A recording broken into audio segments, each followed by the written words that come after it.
Bharatiya Janata party को 2025 के विधानसभा चुनाव में मुख्यमंत्री नीतीश कुमार की बात माननी होगी और माननी होगी कि जो शर्त जेडीयू रखेगी उतनी ही सीटें उन्हें मिलेगी।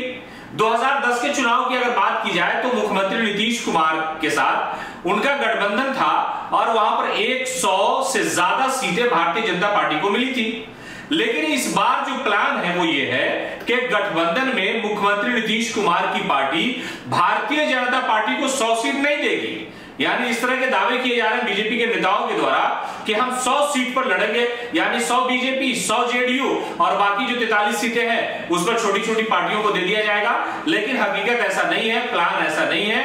दरअसल भारतीय जनता पार्टी को जनता दल यूनाइटेड 90 सीट या 90 से थोड़ा अधिक 94-95 सीटें दे सकती है या उससे भी कम दे सकती है।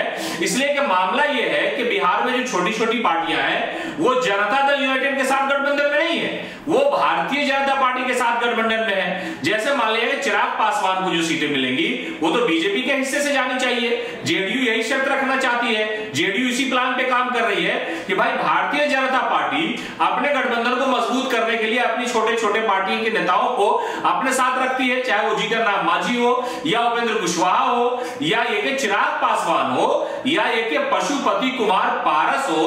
तो ऐसे लोगों को जो सीट देना है वो आप अपने हिस्से से दीजिए, मैं अपने हिस्से से क्यों दूं। तो एक ये सबसे बड़ी बात है कि भारतीय जनता पार्टी को जनता दल यूनाइटेड यहां पर 100 सीट नहीं देगी। जो गठबंधन होगा उसमें 100 सीट बीजेपी को किसी भी कीमत पे नहीं मिलेगी।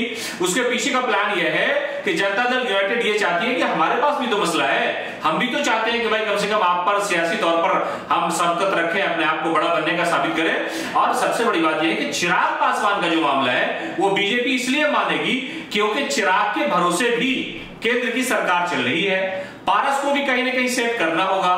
तो ऐसे हालात में बीजेपी की दुकान पर बड़े सारे ग्राहक हैं गठबंधन के रूप में, तो बीजेपी को 100 सीट मिलना मुश्किल है और बीजेपी को 90 सीट पर भी सब्र करना पड़ सकता है। तो कुल मिलाकर के ये कहा जा सकता है कि जेडीयू सबसे ज्यादा सीटों पर चुनाव लड़ सकती है। पैनोरमा ग्रुप, जो सोचता है वो करता है।